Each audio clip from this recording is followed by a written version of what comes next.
This is the Martha Fox Heck Elementary School in Belgrade, Montana. Terry Goins is a first-grade teacher at the school. It's Monday morning. Miss Goins begins her class by reviewing a lesson she introduced last Friday. Boys and girls, do you remember last week when we worked on these mathematics problems? Yeah. We named these. Will, do you remember? Windows. Windows, right. Windows is a new activity designed to help students develop their ability in addition and subtraction. Now we have a problem up on the board. How did we get that problem? We tried to think of something, but we didn't all get the same. That's right. How did we get these numbers out here, Sam? Do you remember that? Me and Rachel, we knew that if 4 would equal 8, then we put those in. If 1 and 4 would equal 5, we put that there. And if we put 2 and 1, it would equal 3. And if it was 2 and 4, it would equal 6. Okay.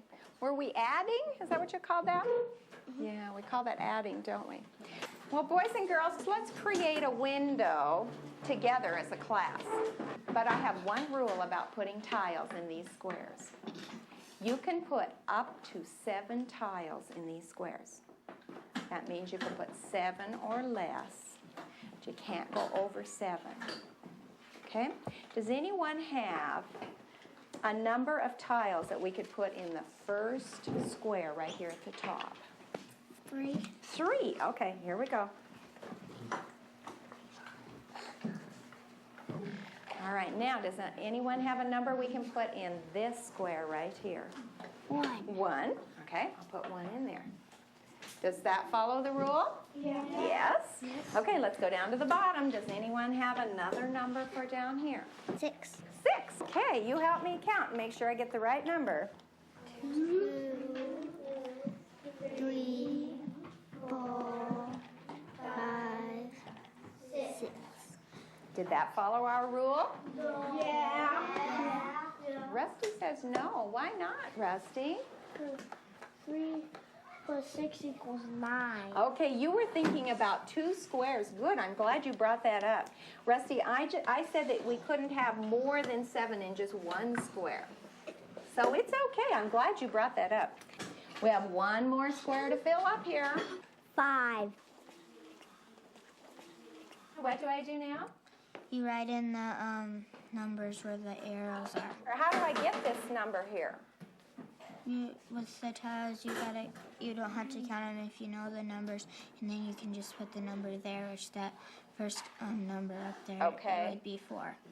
And it would be what? It would equal 4. 4, so I'll put 4 right there. Okay. All right, now what do I do? You put the next number over on that side too. Okay, in this row. I wonder what number I'll put there.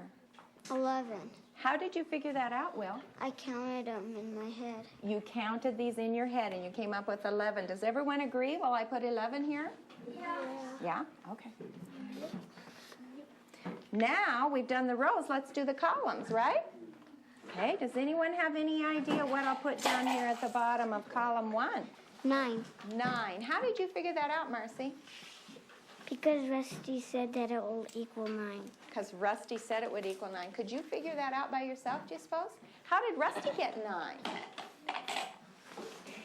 Probably counted. He probably counted. How did you get it, Rusty?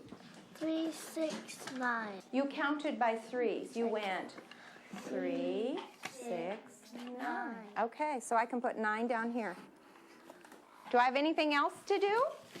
At the next Okay, column 2. What number will I put at the bottom? 6. 6. How did you get that, Bradley? Counted. You counted them. Okay. 6. Do you think you could create a window at your desk? When you are done with creating your window, I have this recording sheet for you. And up at the top, it says group names, and you'll use the markers that you have at your desk to put your group names up here. Then I want you to write all the different solutions you can come up with if you took all of your tiles away and tried to get these numbers with different tiles. Are there any questions about what you'll do? I don't get it. Okay, Joe, I'm going to take these tiles off of here right now. then you come up with as many different ways to solve this problem, just like we did on the chalkboard. Does that help, Joe? Any other questions before we begin? Okay, go ahead and start creating your own windows. Copy off the board. You're going to what?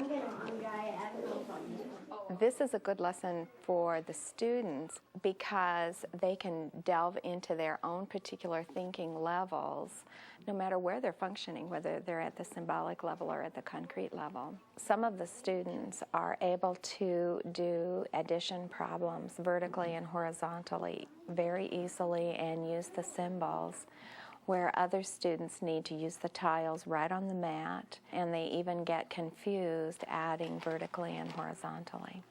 Once the students have finished finding solutions to the first problem, they are allowed to create their own window puzzles.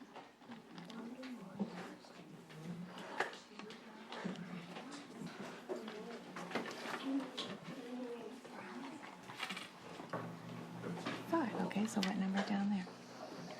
And? Okay, good. Now, how about your recorder here, okay? Joe, you go ahead and record that on your sheet here. Do you want to turn that around so you can see it better? There.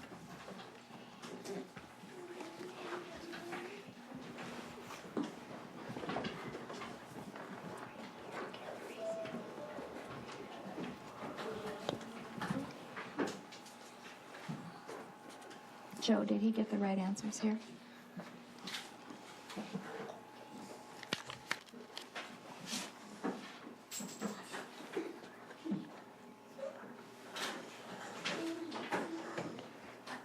They're all correct? Okay. Now, watch what we are going to do now. We're going to erase these, just the numbers inside the window.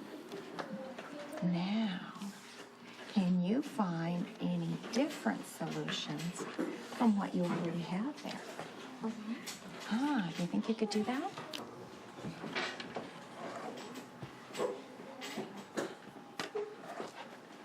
Boys and girls, after you have gotten one solution, take those tiles off and see if you can find some more solutions, as many solutions as you can find. Go ahead and put however many you want. Today's lesson, the goal was whole number computation. They were doing addition, but to get the answer to the Windows problem, they also needed some subtraction. So I guess maybe the highlight is the student interest. They were intrigued by this. Okay, you got them? Okay, now put 5 and 3 over here.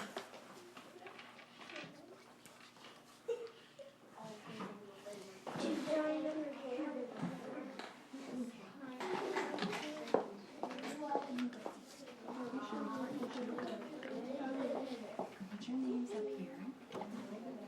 And after you get your window created, you go put your first solution there. And take your tiles away and see if we can find another solution. How did you figure that out? Do you need to show me how you counted? I want 5, 6, 7. Okay. I need to have the students justify their answers because I need to see how they're thinking, how they're problem solving, what reasoning skills they're using. If they just come up with the answer, it doesn't tell anybody anything. We really need to know what's behind that answer. Okay, how'd you figure that one out? I want 3, 4, 5, 6, 7. Okay. All right. Is that a different solution? Great. All right, Kale, can you copy Marcy's solution down here on your recording sheet there? You can cross that 2 out, okay? There you go. Okay, and how about here?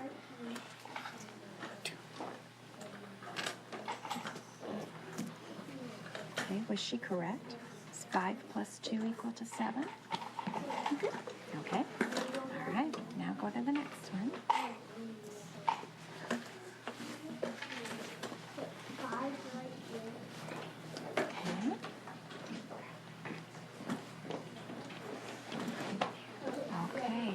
So how many solutions have you found? 3. Well, you found 3 already, haven't you? We might want to look at that middle one there. Check and see. Is that one correct? What's wrong with it, Mercy? 5 plus 4 doesn't equal 8. It doesn't equal 8, does it? Ooh, that one might not be right. Might check that one, but see if you can come up with another solution. Okay, how did you think that went through, Christine? I know that 4 plus 4 is 8. Okay, all right, good. You've got column 1 done. Okay. Okay, all right.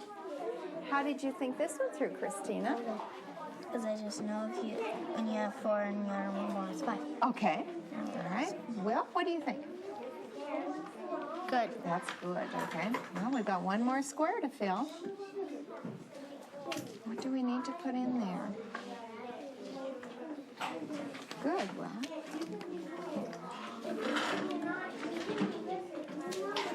how do you suppose she thought that went through? She could have counted 4 on 4 there, and then 3 more at 7. Is 7, okay. And then going down this way, it equals 4.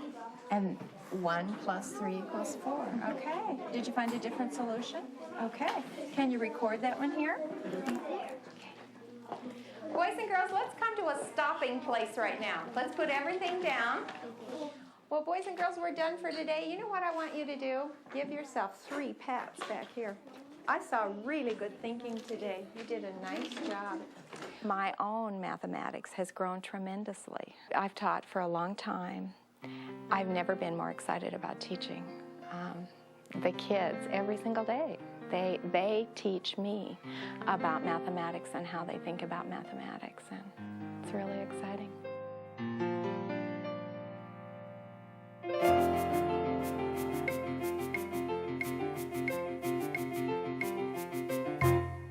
Discuss why some students used tiles and others used symbols.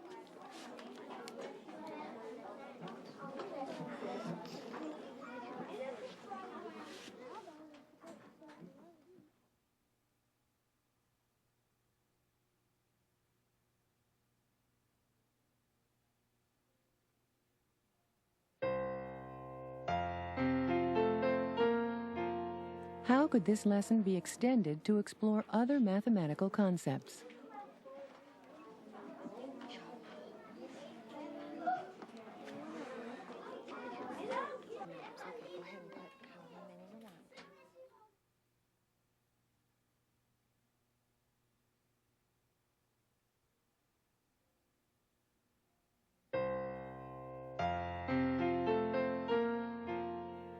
Consider the role of puzzles in learning mathematics.